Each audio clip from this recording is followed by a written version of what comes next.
In this video I will show you how you can make an easy dress for warm days.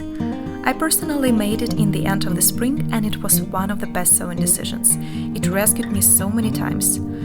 I can absolutely recommend this type of fabric. It is muslin, 100% cotton, and it is breathable, easy to work with and does not require ironing, which is one of the best properties when you're traveling. I will make a pattern using my old t-shirt.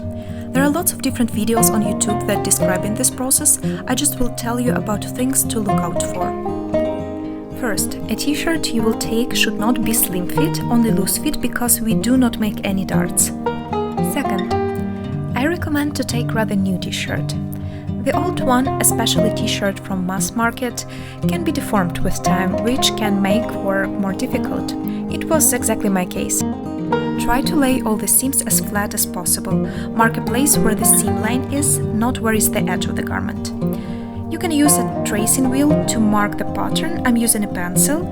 I just put my finger on the top and lift the sleeve up to follow where my finger is. After I draw bodice and sleeve details, I checked the length of the armhole and the sleeve curve. They should be the same length.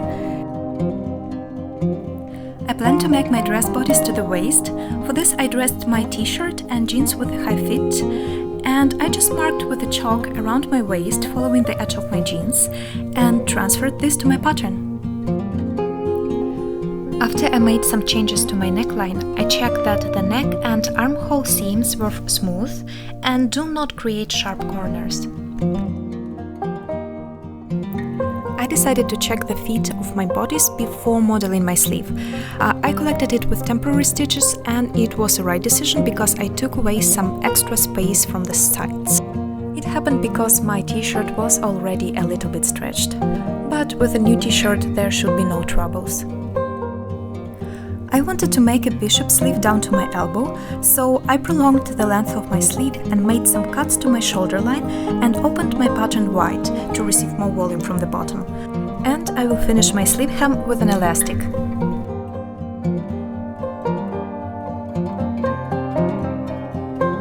So here are all of the pattern details. I just need to cut twice two rectangulars for the skirt.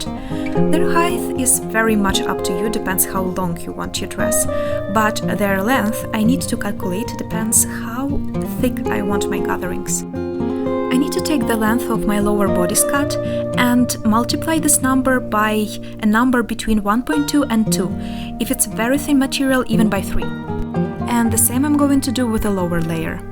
Cut your details with a comfortable seam allowance and we are going to the sewing machine. I will begin collecting my dress starting from the neck hem.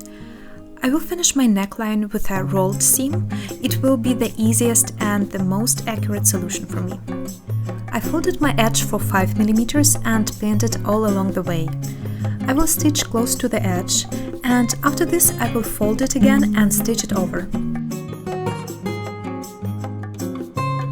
Try to stitch 1-2 mm from the edge. You can trim later an excess if it's needed, and after this fold it and make another stitch following your first one. Like this you make on the front and back bodice, and do not forget to iron your seam. After this I instantly make my shoulder seams. First with a straight stitch and then I overlock the edge. I ironed my shoulder seam and now I will attach my sleeves. Actually, this sequence of actions is common for a t-shirt. First you make your neck, then shoulders, then attach your sleeves and only then a side cut.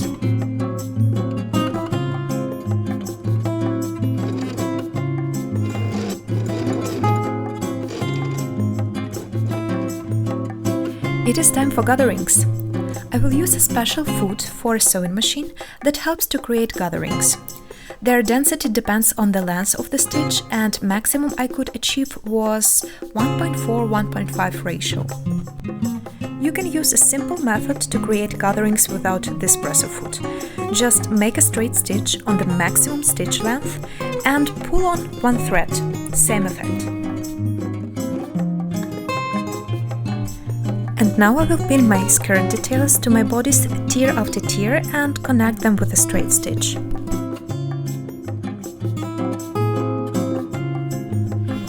After With this, I overlock all the cuts and also my shoulder seams.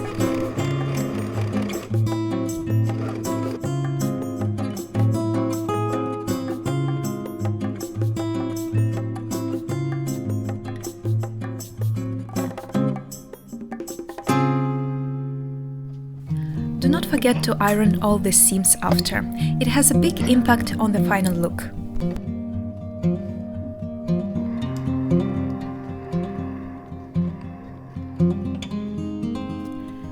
Our dress is almost ready. I will make now my side seam just with an overlock stitch.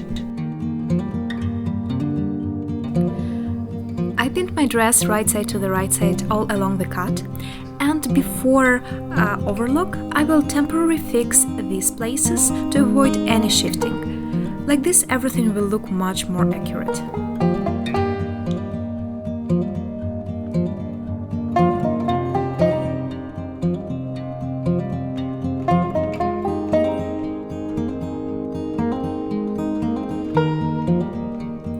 Remove all the temporary stitches.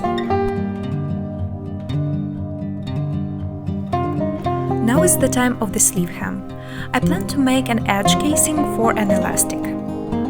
For this, press the garment edge 1 cm or half an inch to the wrong side. Fold the fabric again to the desired amount.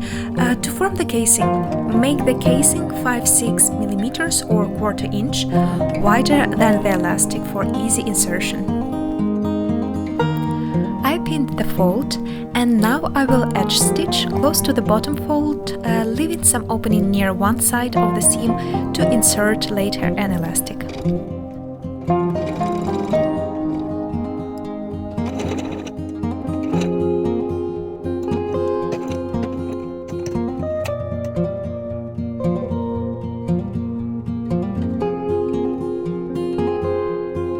I used a safety pin to secure it to one edge of the elastic and inserted it into the casing opening. Make sure that the opposite end of the elastic does not get pulled into the casing, and make sure that the elastic is not twisted inside.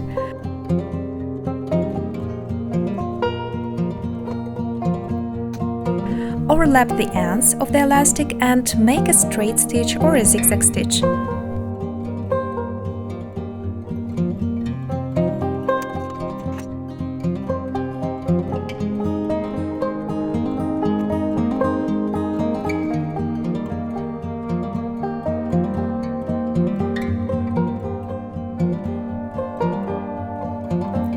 The bottom hem I made the same way as the neckline, and basically our dress is ready. Thank you so much for watching this video, and I see you in the next one. Bye!